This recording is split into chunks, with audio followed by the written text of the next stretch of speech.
are all chasing something greater. It's not quantifiable. It's not ubiquitous. It's not the same for every person. It's success. And the cold, hard truth is, only some people have it in them to succeed. Do you? Well, what is success? The answer is, What Success Upturn. And we're bringing all the inspiration of What Success Upturn to you from those who have pushed relentlessly against all odds, beaten the competition, and won. Success Upturn reveals the other side of winning, the grueling long nights that end in failure, forcing you to get back up again. The sacrifices of family, friends, and faith, resulting in tears, rejection, and loss. We take an intense look at the financial stress following your own path can cause, and the do-or-die defining moments where those who don't have it in them give up, and those that do break through and enter a level of success where their faith, their family, and their quality of life is what they dreamed it would be, and more. In the end, it's your spirit that has the willpower and energy needed to break through the pain of brain-racking work, and it's your spirit that's rejuvenated and rewarded the moment your success comes rolling in. If you want to share your story and share your Success Upturn history, go online to successupturn.com or call 713-530-2455 to be part of the Success Upturn podcast today. Hi, this is Alfonso Parodi with Success Upturn Podcast, the path of your success. And today we have as a special guest, Mr. Danny Garcia, President for the Houston National Association of Hispanic Real Estate Professionals Chapter. Welcome in, Danny. Thank you, Alfonso. Our pleasure. Danny, you have been extremely successful in all your life. Right now, you are mainly focused in so many areas in real estate, leadership, and much more. What do you love about your job?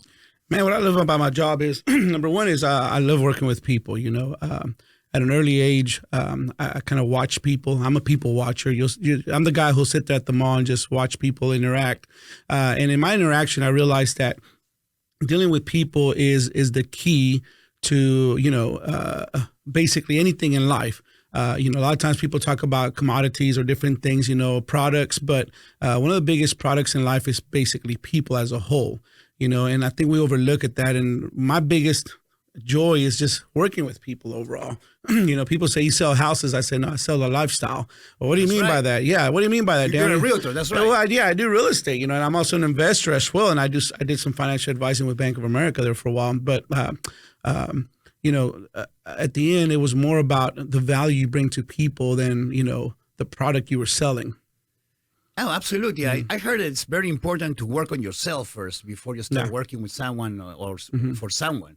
You need to know what you're doing. Mm-hmm. You need to have clarity in your life. And that's part of being, it's a process. You have to be addicted to the process. Mm-hmm. So tell us a little bit more about your career. You mentioned that you are a realtor. Yeah.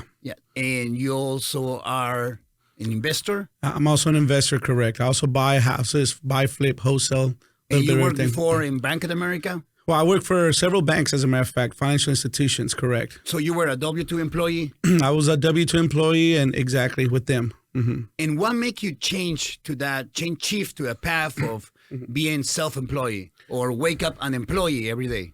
Well, I mean, one of the things I noticed when I was at the bank is I saw that the people who made the most money controlled how much they would make. Right. They were not on a controlled income per se hours or, a specific time frame. They had the potential of making as much as they wanted to make. So when I started seeing that, and I started seeing that some of my high net worth clients were working under that model, I said, maybe it's something I need to consider and stop being afraid of, self-employment and everything. And now I look back and I wish I would have done it sooner and taken that leap of faith. So you make the decision based on what did it drive you to make the decision? Well, there's different whys. Yeah. The point is we want to narrow down for everybody that's listening. They probably have a there's nothing wrong with a W-2 job, or so to speak. As long as you're happy. Yeah. But sometimes I find out that they pay you enough not to achieve your dreams. Yeah. And the problem is this: the problem in life is when you get comfortable. Right. One thing I learned at an early age is that the minute you start plateauing and it becomes repetitive, basically that's where you're stuck. And I know, for example, if you've been out there off-roading and, you're driving a vehicle and you're spinning that wheel over and over and over, that's the stuck point. You realize you're not going to move, right? Right. So what happens is you have to get out of your vehicle, in this case, out of that comfort zone, and push your life, in this scenario, the vehicle, out of that stuck position. And that's the hardest part, is getting out of your comfort zone and initiating something that's very uncomfortable, as, when is my next paycheck going to come? Is this going to happen? Right. Everything correct? You're a family man, right? I got 4 kids, and as a matter of fact, 4 kids. Whoa, tell us about it. Man, they're a blessing. They're my life, my wife, and my kids. They're my driver. Every morning when I get up, there's days when you get up and you're like, oh, I got to do this, or vice versa. But you always have your why. And the bottom line is this: everything I do is for the love of what I do in life. And the people I work around with, but also my kids are my biggest driver. So I go back to the same question. What was what did you find out in that moment that you shifted your life for being employee to self-employee? What was your why? Well, I found myself, going back, working at the bank, and I remember I was chasing a position, You? Yeah, I was. Everybody's like, well, I want to be VP. I want to be this. Right. And I remember I kept looking at it, and then I started kind of probing around and found out, no matter what you do and you achieve a position, there's always that cap, for example, as far as you can go. Because then you realize you're not the only one chasing that position. There's several of them. And then the next position. So I remember I sat there and I realized, talking to different people and, people who opened up to me, that sometimes that title position doesn't come with the highest pay. I've learned that the people who were selling were the ones that were making the most money, and then that's when I realized, maybe it's time for me to do my own thing. So I remember walking in, getting my 2 weeks notice, and everybody was like freaking out. They're like, dude, what are you doing? You're one of our top sales guy. You're one of these people, isn't that? And I said, I think this is time for me to do my own thing. And it was very shocking for everybody because I had just gotten married. And, is that right? Yeah, I had just gotten married, and we were perfect timing. You make these choices. At the end, I told myself I can't keep doing this, thinking it's going to get any better.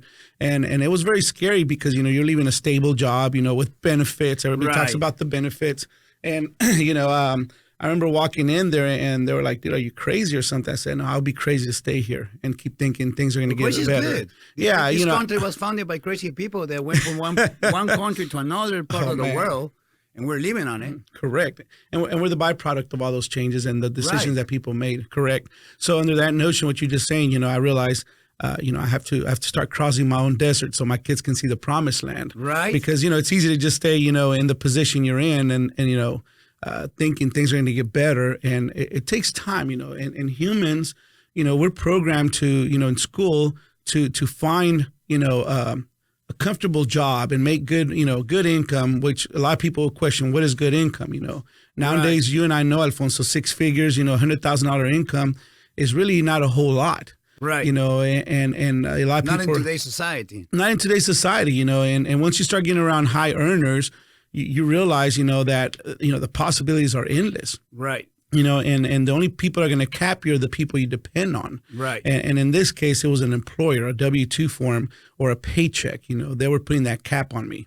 But it's very interesting what you just mentioned about the school system. But I have mentioned again, I have mentioned in the past how, the only thing I can do is keep voting. Because, please vote. If you want to say something, vote. But the school system here, it kind of like enable you to be self-employed and enables you to already work for somebody else. Yeah. To start with, they don't train you to how to be, create your own company. Yeah. And that's something a lot of people are realizing. I think the millennial group, if you see them out there, they're out there, they have the most information accessible to them, like a podcast. Be able to get on a podcast and listen to a successful person talk about a business, what they're doing, how they're growing it. YouTube, man, I've learned how to do some business through YouTube. Absolutely. I listen to YouTube every morning for 2 hours. First, it was free. Yeah. Second, was free. Third is free. We want to pay for everything. Well, check this out. It's free. So we bought an investment house, and this is the very first time, I sat there. I remember, our painter, he was going to paint the cabinets. He got sick. And, time is money, as we say, and we had to get this house painted. And I remember I sat there, and me and my business partner, we said, man, let's YouTube this. And we found a painter who has a very successful YouTube video. And watching him, he gives instructions of what items to buy, how to paint, the different paints. And ironically, that weekend, we painted the whole cabinets. And when we were done, we're like, man, this is doable. It was not the best job. I have friends that probably do a much more better job. But, for the time being and the amount of knowledge you received off of just one video and the amount, I realized, man, you know what? I think nowadays if people are not really paying attention, utilizing YouTube or podcasts as a way of learning, honestly, I've learned TV too, and Instagram. Exactly. Instagram. I've learned so much through social media. So going back to the millennials, there's a lot of them out there that are running successful businesses without the degrees. Right. Because number one is this. I remember when I first interviewed at the bank, I walked in, I gave a blank resume. They were like, dude, what do you do for a living? I said, man, I've been a carpenter. I was self-employed the minute I was in high school. That was my first job. And I remember I started interacting with the manager at the time, and she goes, son, I like you. And I go, why? She goes, it's already been 30 minutes, and you and I just been having a good conversation, about, different things. And she goes, and that's something not many people know how to do is interact with people. And she goes, I'm going to hire you. And I go, really? She goes, yeah, because this is something I could not teach people is how to interact with humans. Right. Everything else, I can teach you. And that stayed in my head, and I realized people skills is where the key's at. That's right. And lo and behold, I took on the job and started learning the products, learning the different things. But going back, connecting with people, sympathizing with them, listening to their needs, and being able to offer solutions was the key for me. So I realized, I'm going to become a solution expert, Right. And I always tell all my friends nowadays, I said, always give people a reason to call you. What is that? Anytime somebody thinks anything that they can't get around with, I want them to think about me. Call Danny. Yeah, call Danny. Hey, man, By the way, if I'm looking to invest or looking to buy or sell real estate, what number I can call you? You can call me at 832-545-0236. Once again, that's 832-545-0236. Do you have a website that we can I do. You can go to HoustonRealtyDirect.com. HoustonRealtyDirect.com and 832-545-0236. And you do commercial, residential? I do commercial. I work with a couple of them. I'm very selective on my commercial buyers. A lot of people want to do commercial, but I got to make sure they're everything. Everything's not only that. A lot of them, like right now, we have a lady who wants to go out there and buy commercial building, but her taxes are not even done or done correctly. They have to be qualified. That's what I mean. Exactly, they have to be qualified. Exactly. And savvy too. Oh, that's the biggest one. Yeah, correct. Correct. So tell us a little bit more about, and probably you already say this answer, or mention it. What has been the best or worst career decision that you have ever made?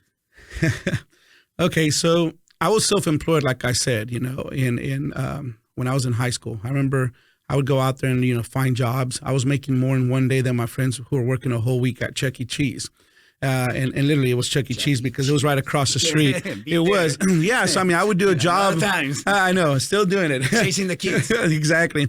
And I remember I sat there and I would look at the pay amount and I think one of the best moves I made in the early stages, experience how to be a self-entrepreneur, be working on my own, went around knocking on doors, doing yards, doing some, flooring, paint and everything like that. And like I said, making good money. That was probably one of the best decisions I made was to experience it. The other thing was when I joined the bank, I realized, okay, I need to understand how the corporate world works, how business works. So those were two of the biggest, I think, best decisions I did was experience both sides of it. So now that I'm here, I realize I've tried them both and I know which one I'm at is the best part for me. I don't see myself in the future looking for a W-2 type job. No, yeah. There's power in the dark side. I like that, the dark side. Yeah, I know. It could be lonely at times, but it's good. That's it. Yeah, Unhireable. Yeah. I think the worst career decision I made was literally, trying to work solo. I mean, there's power in teams. Absolutely. When you're a real estate agent, you get into this business, working solo. Like, I'm going to show houses, I'm going to do this, I'm going to do everything. And number one, you don't start thinking about real estate as a business and expanding out there. Number one. Number two is also creating other forms of cash flow. You and I both know when the market crashed, real estate slowed down, all your eggs were in that basket. You were struggling. Right. And you need to know how to shift too. Well, yeah. I mean, so strategy, work buyers, sellers, investing, and other sources of income, everything coming in. Yeah. They actually you're exposed to in your daily basis. Correct. I think you have another business, the other businesses too. Well, I mean, I tap into whatever I can opportunities. I mean, I have friends who have businesses. I've invested with them. I've learned, to listen to keywords out there, for opportunities. Right now, I mean, it's ironic. I mean, the whole, wholesaling, real estate investing, e-commerce. That's what I was going to say. E-commerce, doing stuff through Shopify or different companies like that. I mean, there's so many opportunities out there. No, it's there's overwhelming. Tons of them. Yeah, there's tons of them out there. And you just got to position yourself with the right people. For example, like in some cases, I can try to become the money guy or the contact guy. And, you necessarily don't have to have everything. Right. One thing I learned one time is through a John Maxwell study saying you take the guy with the knowledge and give him the money. The guy with the knowledge gets the money and the guy with the money gets the knowledge. Right. So you got to learn how to work with people.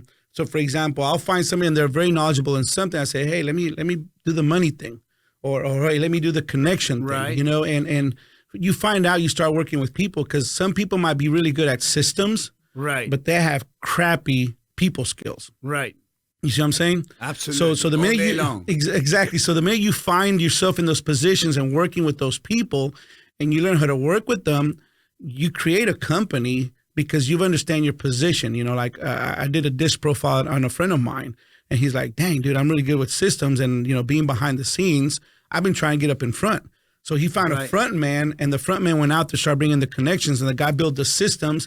And next thing you know, these guys are creating a very strong company, and I told him, I said, dude, that's where the value of working with people and understanding your position, where it's at. So going back, that was probably one of the worst things I did was, thinking I was in it on my own, and I had to figure this out for myself and not really tap into the key people who would help me take me to the next level. And in many cases, even show them what I could. The old people mindset was like, well, I've been doing this for 20, 30 years, no, I ain't going to show you what I know. That was that whole mindset. Right. And I realized that was wrong because number one is I'm very limited to what I know. Right. And so now I'm more open. People call me and I show them what I do, my model. And then many times I figure out that, other people can bring value to me as well, and I can show them what I was doing. Absolutely. We're in a society that we live in a box, and this is not such a box. This is space. Yeah. And it's just really, you can put deals together or companies together in different ways. You mentioned teams. You can do joint ventures. Joint venture agreements. You bring, partners, or you can create LLCs. You can create a lot of type of businesses that you can. The key, the word is leverage. Yeah, leverage. You leverage in every way, every day. You leverage every day, in and out. That's how you're more efficient, and you are able to change. Your value proposition you will be able to get to more people. Yeah, in a faster and a meaningful way, and a safer way too, in every way. So tell us about what was your first job. Well, it's kind of funny because, growing up, with grandparents who had a farm, and I'm going to transition to this stuff. I've learned hard work because I remember in the summer times I would go to my grandma's ranch. And one of my first jobs, I wasn't getting paid for it, was helping, feed, pigs and goats and sheep and everything. So, I learned hard labor, from the pioneers of, farming per se. What was that?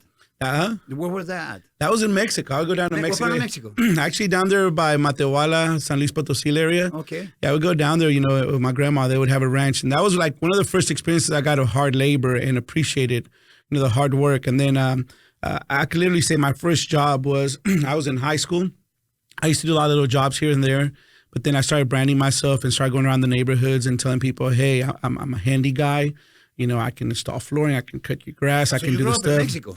No. This is here in the States. No. I would go to Mexico down there, you know, with my grandma and you know, go, summertime, correct. Yeah, but no, my first job was actually, I was in high school, like I said. I mean, actually transitioning out of junior high to high school.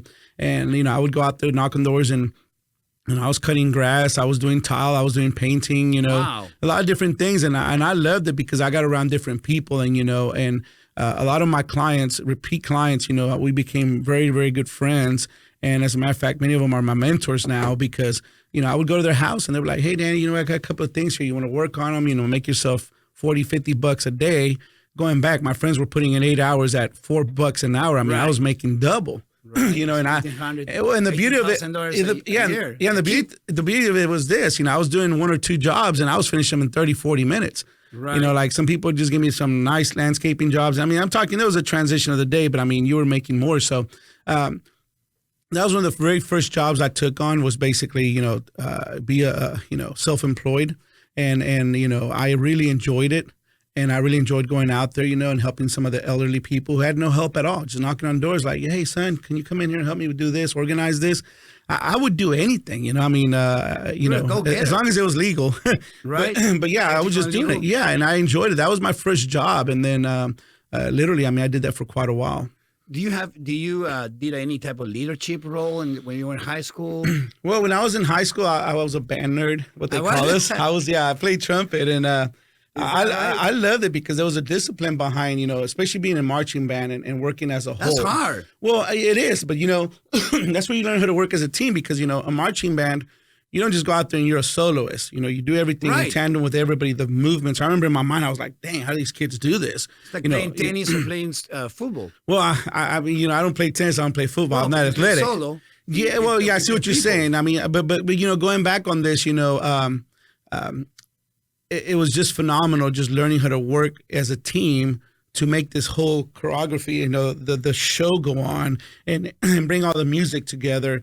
You know, that was probably like, you know, very, very changing for me because you realize the more people you get involved and that bring value to this organization, man, you sound awesome, you know, and you achieve great things. You know, I really don't. I see you more like a saxophone guy. Nah, man, I played trumpet, I played drums.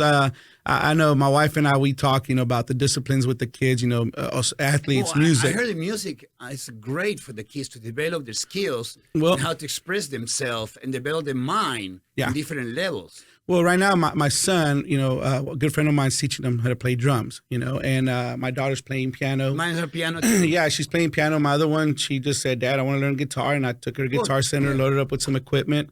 And, you know, and my son, you know, the little one, same thing. But one of the things, you know, my son was telling me, he goes, man, I realize with music, it's an ongoing pattern how he's playing the drums. And, you know, I remember the music teacher goes, you know, you guys start learning how to use both sides of your brain for this. Right. And now he tells me, he goes, man, Dad, it's funny. It's like I get on the drums and it feels like my feet, my legs start doing some of the work and like your mind's working on its own. So one thing you learn, I go, son, as a musician, you program your body. You know, you connect with that and you start listening to it. So all your senses are just working nonstop, you know? Right. You know, and he's like, yeah, it's a lot more different. And you know, there's a good thing on both. You know, sports gets your blood going, you know, it gets a lot of the brain activity moving. But, you know, when I decided to become a musician, I remember I was looking at the Forbes magazine. And one of the things I read was that most of your CEOs or multimillionaires are actually musicians or have some type of musical background. Oh, boy, I need to be in piano. Huh? I need to sign up for the piano then. Maybe so. You can play the kazoo if you want in my band. Or the triangle there. but that's an easy one. That's an easy one. Just gotta stay on beat, otherwise we'll fire you. But you know, so then I took on music. I took on music. I took on music, you know, and I think music played a huge role in my spiritual life as well, as far as, you know, connecting, you know, with the music, connecting with your senses and everything. And not only that, you know, it really got me thinking outside the box and, you know, really paying attention to all the components around me. Play drums, you know, it's not just a drum solo. Right. You gotta get out there. You're the rhythm. You're holding that beat for the band. Right. There's a lot of different things out there. So I think music plays a huge role in it. I don't practice it no more. I haven't been playing. I have to admit I do miss it. I wish I could. I had a conversation with my friend about that. I know, man. But put in your calendar. I know, but I'm doing it through my kids. My wife says I'm living my childhood through my kids because they're doing all this stuff. But so talking about calendars, what kind of calendar you use? You have you're the president of the Houston National Association of Hispanic Real Estate Professionals. You are an extremely successful realtor, great investor. Most important, a great dad for kids, a beautiful wife, a man of faith. How do you balance all that? And you have the time to come to my program today. So thank you so much for coming to Success Upturn Podcast. So tell us about what kind of process, what kind of system you use? Because you can't keep it all in your head. Well, I mean, I'll be honest with you. I love Google. Right. Going back, bringing value to people. I mean, I use my Google Calendar like crazy. Google Calendar, okay. Yeah. Even with my like it. Well, yeah. Even with my wife, our stuff going on with the kids is like, we talk about it, and I say, hey, put on the Google Calendar as an invite. I put everything. My personal life, everything goes in the Google. If I don't see it, doesn't exist. Yeah. So all my kids' games and everything, their activities are programmed already into the calendar in advance. You have different emails, different profiles. No. I use one profile for that only. It's my business, because if I start creating a secondary one. Now, I do have a secondary one, but it's really used as for another business. But I mean, I try to keep everything under one profile because, that's who I am, my identity, Right. And, anything we do with my wife and I, we just put on a calendar, and then we know that way we're looking at it, we're accepting it or not, or the maybe, it gives you that option. Right. But, that's the best way, in my opinion, to stay in agreement with what's going on. And how do you deal with the ones that don't use Google? I've done Google invites even to external sources, and that's an option it gives you. It says you're about to send this invitation to an external source, right? And ironically, I mean, I guess all the platforms work together, and Oh, they do now. I believe so, because used not to. Well, my wife uses Yahoo, and we use it, and it comes on my calendar, goes on hers. Right. Yeah, back in the days you didn't. So I think these companies just got smart and realized, hey, can't beat them, join them, or work together. That's right. Yeah. So that's how we do it, and it keeps us intact. Tell us a little bit more about NAREP. You're right now the 2020 president for the Houston NAREP chapter, what stands by the National Association of Professional Real Estate, Hispanic Real Estate Professionals.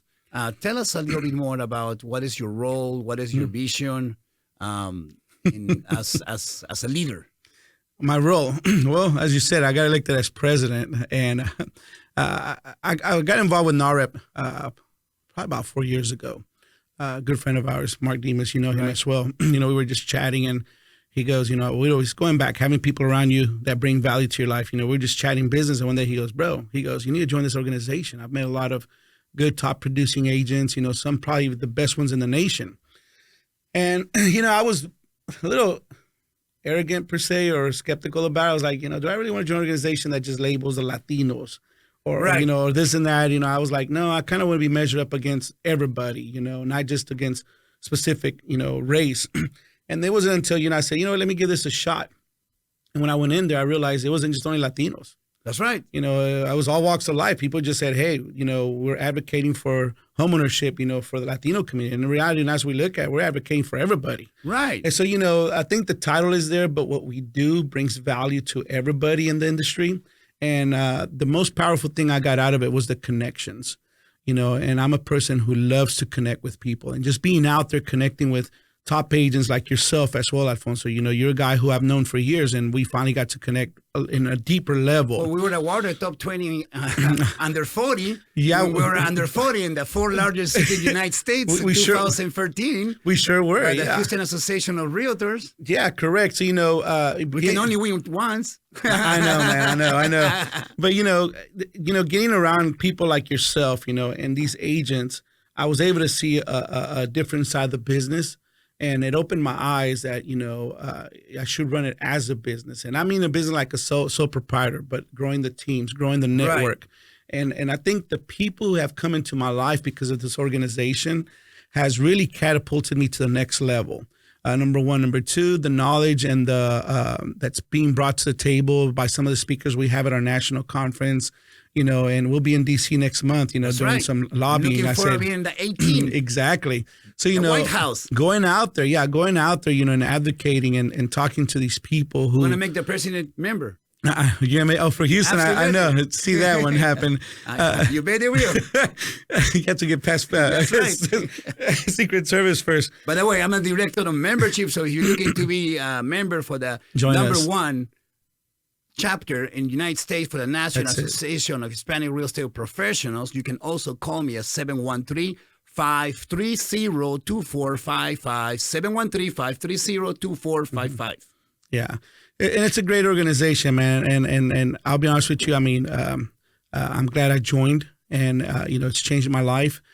Joining other organizations, the Houston Millennial Group here in Houston as well. That's an awesome one. That's another. I attend to that one too, yeah. religiously. Yeah, I mean, great people there. I know it is. I mean, there's a lot of groups out there who are New targeting. leaders. Well, yeah, they're targeting. Yeah, upcoming emerging leaders here. So being around them and everything, I know Ivan's been out there.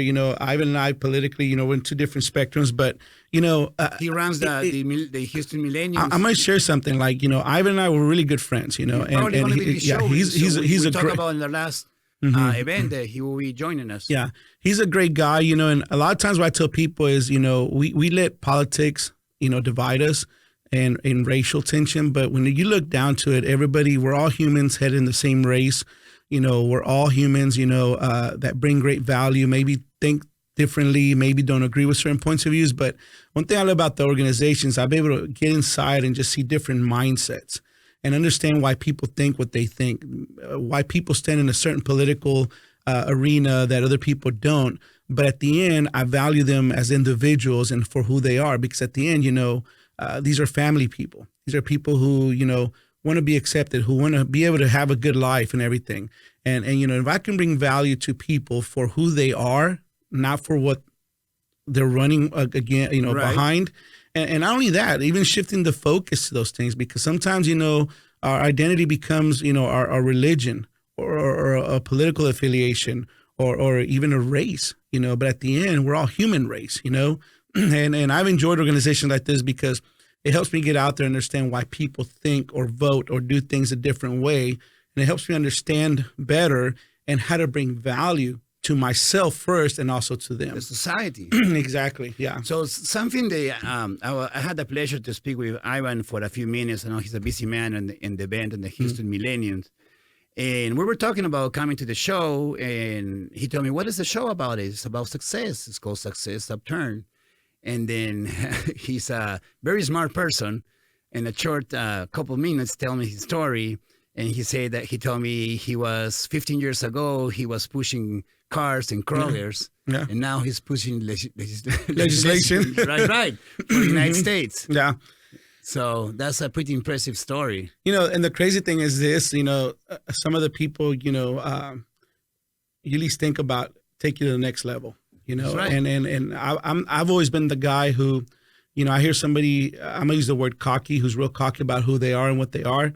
I'm attracted to that, and some of my friends will be like, "Why?" Well, that's what you need to show. Well, I know Alfonso's one of them. No, and let me tell you why. Let me tell you why. I've realized some of these people, they're very knowledgeable in what they do, and the cocky attitude comes out, but they're just because they're very confident and they know who they are. You have to, so you have to be confident in yourself. Well, yeah, I was talking to Matt earlier about this, and the owner of the studio, and I go, it's funny. These people attract me because I understand they know who they are and the value they bring. And when you start talking to them, they're very genuine people who a lot of people probably don't want to be around with. And I'm talking a lot of people. I'm not pointing out anybody in general. Usually successful might make you uncomfortable. Well, no. And once you start talking to them and you become good friends, you realize they bring a lot of value as well. So right. I encourage people out there, don't be timid. Don't feel intimidated by certain people. Sometimes the people you want to avoid the most are in my life, not my opinion, my life, they have brought me the most value.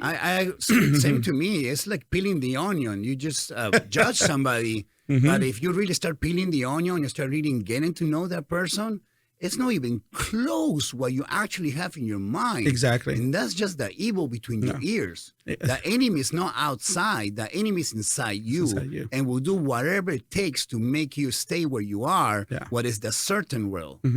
Certain world is comfortable. You can be miserable, and you stay there because you're still breathing, you're still alive. When you jump from the certain world to the uncertain world, you are so uncomfortable. You will cry. It will be bloody. You will have long nights. However, that's called living. Living is, success is about your own experience. It's not about what others think about you. Success is only enjoyable and meaningful if it's your own. No other success. And, that's another thing as well. I grew up, I was also a youth leader at a church, and I always found myself contributing to other people's dreams, or in other businesses. And I said, you know what? I'm happy. I'm doing fine. But do I really want to be living other people's dreams? Right. And there's a lot of people out there who are investing their time and they're getting exposure. But most of the time is being invested in creating a brand or a lifestyle for someone else. Right. And I remember I sat back and I said, who am I really investing in? And a lot of times people justify, well, you're making good money. Yeah, but at the end, I'm investing into this individual's life. That's what I say earlier. Before you start working with anybody, work on yourself. And trust me, if you work in yourself, everything is going to change in your life. It happened to me. I want not that far along. I was in the dark side, and there's power in the dark side. And I started working on myself. And I have two choices. I decided to take the path of make a change, because if you don't like how things are going and you do nothing about it, the only thing that is left is to complain. And I still complain sometimes in some things in a different level, but I go back to the same principle, and that allows me to grow as a person, as a professional, as a father, as a human, as a man of faith, and change things. 80% of your life, you need to love yourself. 80% of your life will be imperfect, because we are so imperfect that it is what it is. Don't be so hard with yourself. 20% of your life, you need to hate yourself. But work on it. Work on it. Going back to what you're saying, I mean, a lot of times, society is teaching us how to, be a contributor. For example, you go to school, you go to trainings, and you're constantly being taught, how to contribute to an organization or a group. But I think going back, a lot of times you have to invest in yourself, how to improve your lifestyle, how to become a better person, how to discipline yourself. And that's really hard to do. I always find people who are extremely lazy have a lot of excuses. That's right. And they make excuses for everything, That's right. And my kids, I'm real hard, because when they start making excuses, I said, hey, let's find out what the root of the problem is. That's why successful people make it uncomfortable, because they run out of excuses because other people are doing it. So they don't have an excuse. So they quit. When you're in the school system, they rate you, or they, however you call it, score or rate you from A to F. Where really the only letter that matters is W. You either withdraw or you win. When it comes to real life, you withdraw or you win. It's either or. You know what the shocking thing is? Like, through social media, some of the people in school who you thought were going to be struggling because they weren't the best students, they're business owners having some of the best life. That's what I'm saying. And then I've had some friends who did very well, honor roll and everything, and they have a good position, good job. But when I talk to them, they're not happy. They're miserable. I'm not saying all of them, they're not happy. To them, it's like, I got a good paying job. That's what I was taught, and I have a good, career, and I make decent income, but man, I'm capped out. Right. They pay enough to stay where they at. And they're like, and some of them are making six figures, but I hate, having the conversation. They're saying, another day, another dollar. Well, it's very simple. I find out there's 2 days, there's two things in life that you are absolutely sure that's going to happen. And you have zero control. One day you're going to be born, and one day you're going to die. in a blink of an eye, and you don't control it. Whatever's in the middle, you do control it. Doesn't matter what age you are, you can still make a change. Yeah. Have you ever come across somebody that's 90 or 80 and tell you, how old are you? And you told me 43. I wish I would be 43. Here's the thing, I remember being younger. I used to look at 40. I'm 42. Right. How old are you? 43. 43, yeah. So I remember looking back and thinking, okay, somebody at 42, they're probably already wrapping up their life. That's they're right. Looking towards retirement. Actually, I post that. Like when was my birthday? Really? And in January 27 of January 27, I actually post exactly that. No, but I mean, that's the thing. I remember being that age and looking over. I'm like, oh, somebody at that age is finishing. But I feel like I'm just starting. That's exactly what I post. And the thing is this, people are like, Danny, do you ever stop? Do you ever just want to? I said, no, I don't. Because you know what? I have four little sets of eyes looking at me, my kids, and I don't want them to think daddy's a quitter, and I love the conversation I have with my kids because, they know what I'm about and they know I'm constantly taking it to the next level. My kids have gone with me to appointments. My son has gone to some of my flips. So they're understanding what I do for a living. But going back, I tell them, I say, I used to look at people at this age and said, oh man, they're at the prime, they're at the peak of their life. Yes. Or what is it? Once you hit 50, the over the hill thing. But you know what? I feel like, man, there's still a lot to do. And I'm young. And people Super say young. the new what is it? The 40s, the new, what do they call it? The new 20s. The new 20s, exactly. But honestly, you couldn't do in the 30s. No, and honestly, I mean, I'm setting goals for myself. At 50, there's other things I want to do. Absolutely. At 60, when it boils down to it, I want to leave a legacy for my kids. I want to leave them something, not just a retirement or a house. I want to leave them. Like my son, he's already thinking outside the box, looking how to make money. There's times, he makes money on his own, doing jobs for grandpa, grandma, friends and everything. And, it's cool to see him, being able to generate, being able to generate his own income. And then, it's really cool just seeing that because they see the model and they realize, I can make money, and they know that. I say my birthday, after my birthday, I wish I was 33 every day. But the truth is that in order to be 43, I have to go 43 years, and I, learn for those 43 years. So, Danny, tell us a little bit more about what is your greatest strength and your greatest weakness. Well, my greatest strength is number one is this. I mean, I'm gonna throw it out there, not being too religious, but it's just knowing that I can do, anything through God. Absolutely. And the reason why is this because, when we were created, God equipped us with a lot. Absolutely. And unfortunately, kind of like a computer, I see people running around with these fancy computers, these fancy phones, and they're not using them to the max. That's right. I see people buying these expensive iPhones or these flagship Androids and then looking at them and they're still recording in the original settings. So like us, when we were created, God gave us a lot of abilities and some people not. And I've met people who, in my opinion, have disabilities but are more successful than I am. So I realize everything comes down to two things. Number one is mentally and spiritually. And when you align those two items together, you're able to achieve a lot more.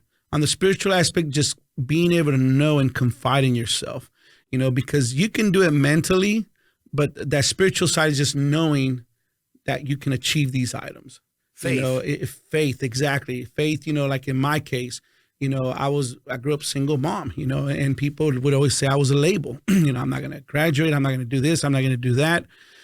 But it was my faith through God, knowing that I was made for a better purpose that kept me going and it's got me to where I'm at.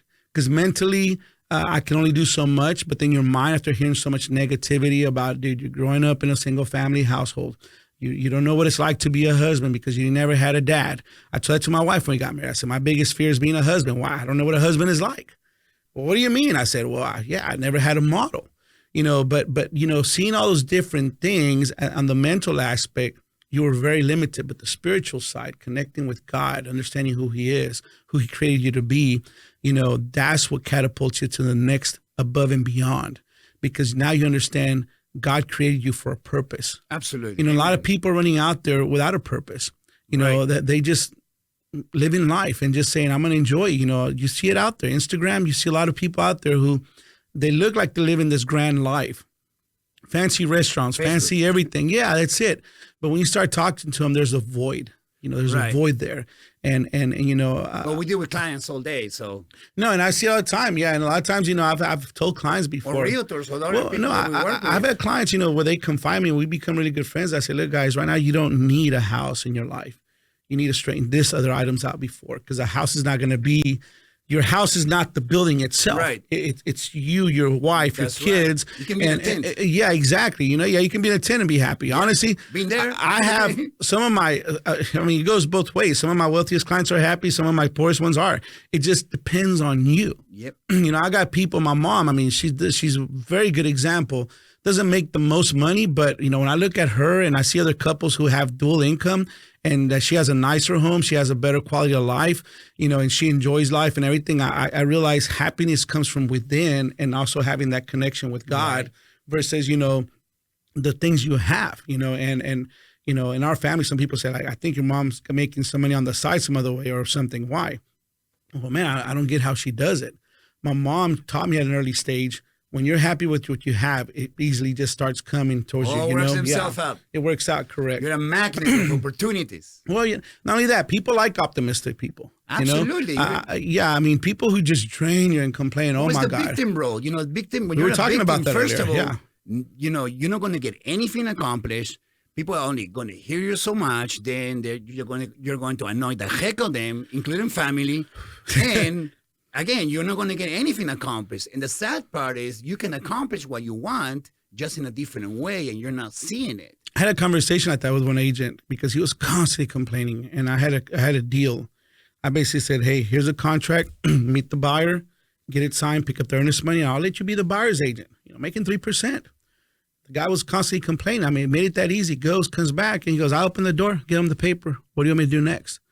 And everybody just looked at him like, what? And I finally sat down with him and I said, hey, man, your problem is not the business. It's the way you're seeing things.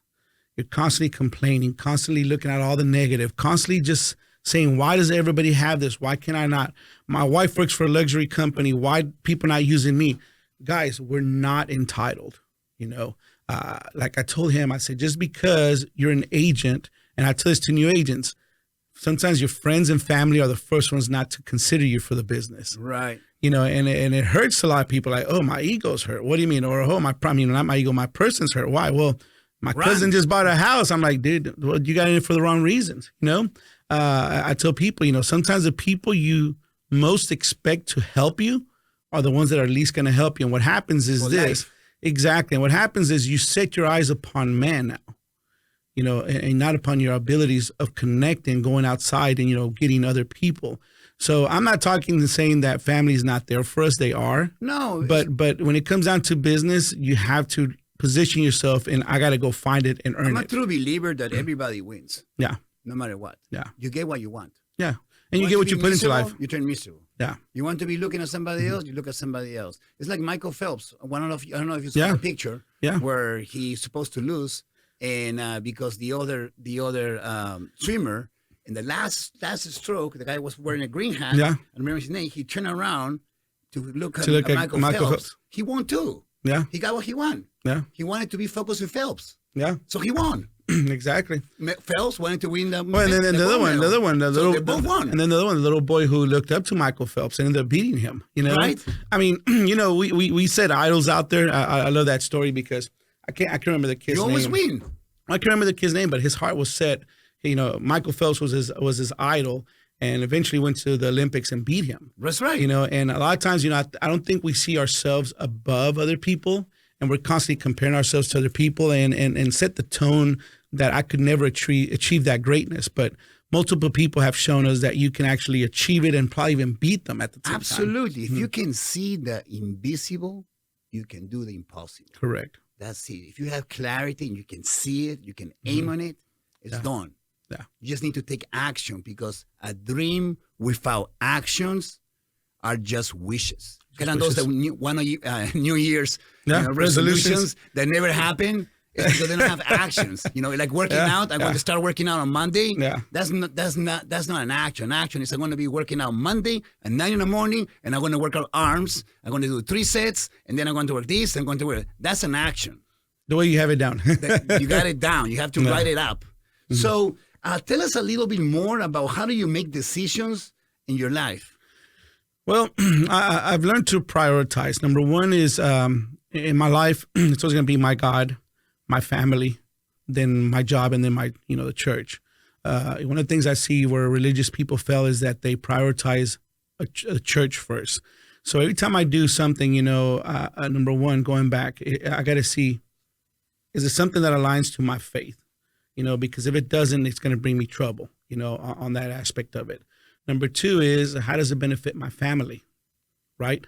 Because we can do a lot of things, but if it's pulling you away from family, then it should be a big no-no or maybe a red flag, Right. And then number two is, also with my job, how's it taking it to the next level?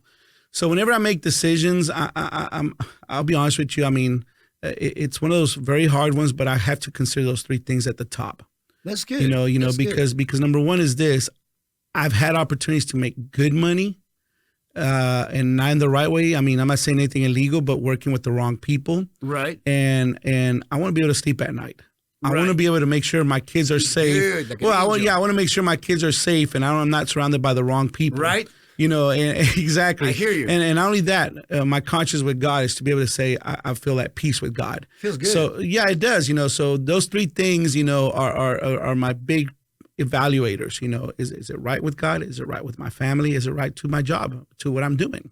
And if they don't align with those three things, there's all other things as well, but those are the three major ones.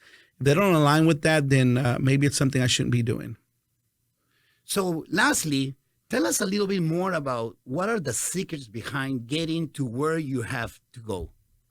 For 2020, moving up, you have a leadership role now of among thousands of people with Houston NAREP, and you're one of the top agents in Houston. We have 40,000 agents in Houston on your brokerage firm. You're the leader of your family. Tell us a little bit about your secrets. Well, number one is believing in yourself. Because number one is this: your biggest fan is going to be yourself. And the reason I'm saying that is because my kids were not there from the beginning. My wife was not there from the beginning. So from an early stage, you have to believe yourself.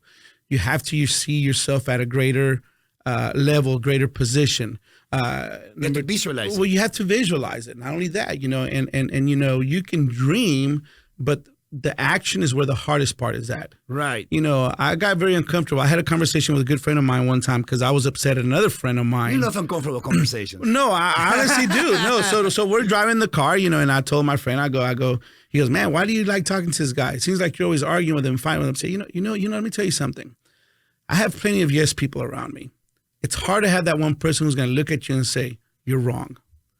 Or you did this wrong.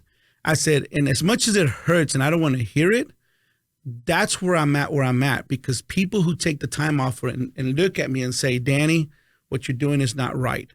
Danny, stay on the right path. Danny, this. And that's been the hardest thing, is learning to just swallow the pill and say, you know what?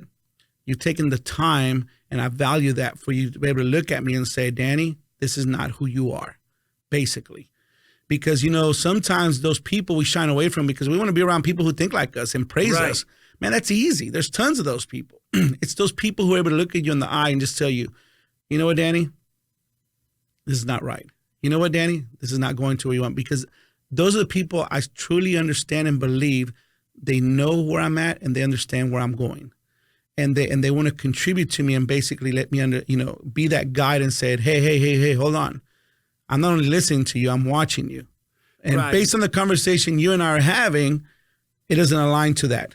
And that's probably like one of the biggest things, in life. And for me. Well, it's a big difference between being judge it, and somebody giving you a comment of what they think.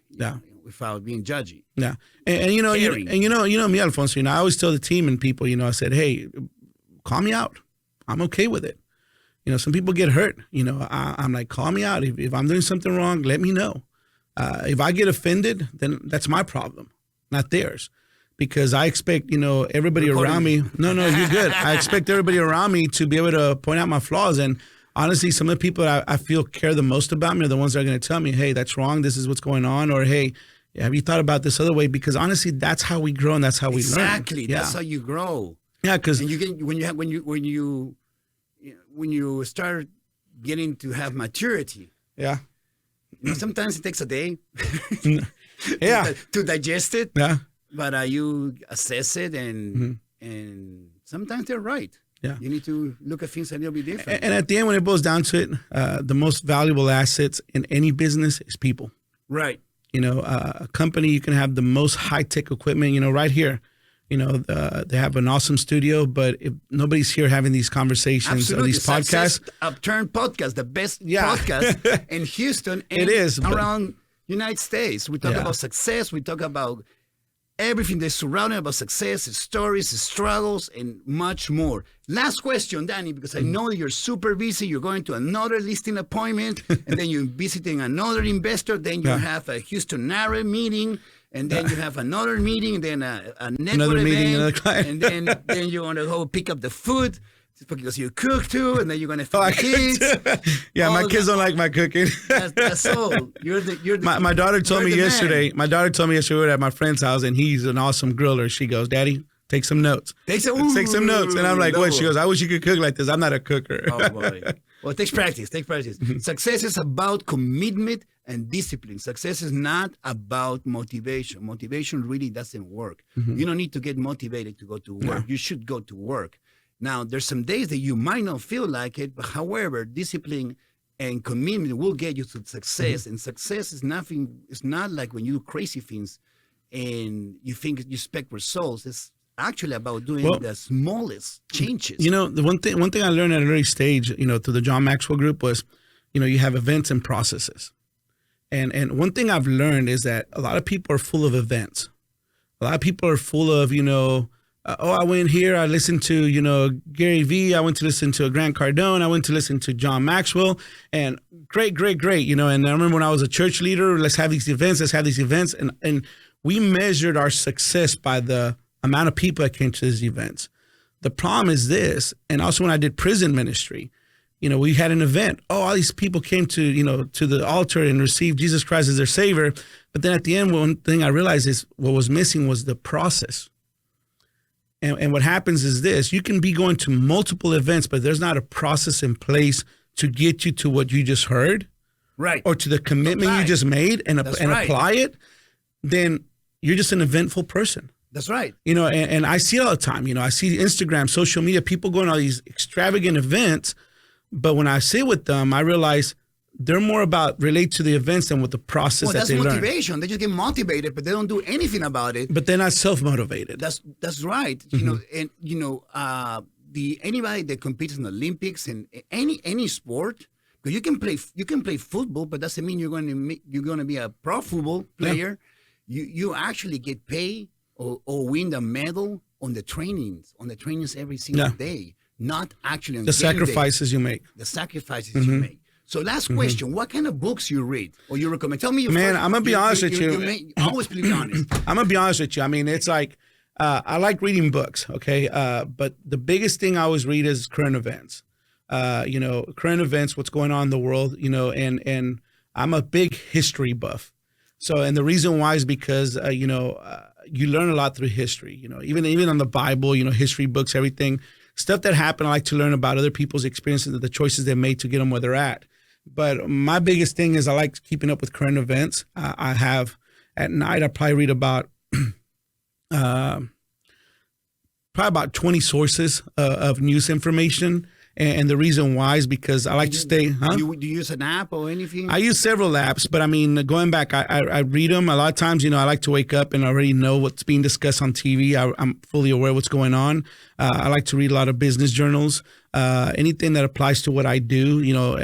I'm real big on a lot of, leadership books, but my biggest one is basically staying up with current events. And the reason why is because when you start paying attention to these current events, you realize how humans are programmed on a daily basis to think and to prioritize certain things. So I find myself people worrying about, for example, like the coronavirus right now. It's become a big thing. I find people, going around, I've been hit with the allergies lately and I'll just cough and I notice people kind of get very paranoid. And I realize, there's a lot of paranoia out there with people hearing what the market's doing, hearing that we're supposed to have a crash. So when you're very knowledgeable what's going on with current market conditions, you can address those issues to people. Right, you can have a meaningful conversation. Because a lot of people they're more concerned about what they're hearing. Right. And you and I both know media is brainwashing people nowadays. Absolutely. Yeah, so when you have all these sources and you're able to just kind of say, I read about that. Here's what they're really talking about. Here's what's going on. Or here's the other side of it. I find myself, reading all these current events, being able to become a resource to people. Right. Because people are looking for you to know what's going on now, not trying to predict the past or in many cases, the future. They want to know that you know what's going on right now and why they're making these choices. Updated.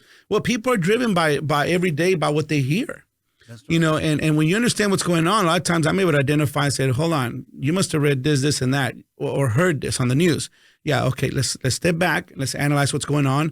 And a lot of times, I've had people tell me like, man, I'm glad you put that at a different perspective. Why? Yeah, because, I'm being driven by what I'm being told on a daily basis, what to do by, financial organizations, by the news media and everything. So I'm a big reader.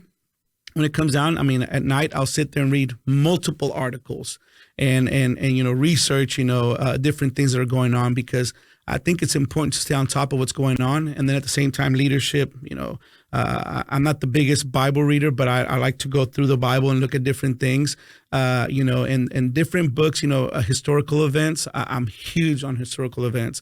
I just love seeing what happened, what led it to, going back in the past and to what's going on. They repeat themselves. Yeah, and they repeat themselves. And there's times I've sat back, I'm like, hold on, I read about this somewhere. And I realize I'm headed the same way, and it stops me and helps me think a different perspective. But yeah, like I said, I'm huge on current events, and I read tons of news of articles and everything. We want to thank you so much to be here with us in Success Upturn. If you're looking to buy or sell a commercial property, an investment property, Danny is one of the top realtors in town. Danny is one of the top investors in town when it comes to investing in properties and commercial. Where do we find you? What phone number? 832-545-0236. And that's again? 832-545-0236. And also, Mr. Danny Garcia is our 2020 president for the Houston National Association of Hispanic Real Estate Professionals. Under his leadership, we will become the #1 chapter of United States. So thank you so much. And always, please download Success Upturn podcast at Spotify, Google, Apple, Stitcher. Coming soon this week, successupturn.com, successupturn.com, and like us at fb.com/successupturn. Thank you very much, and see you in the next one. Thank you.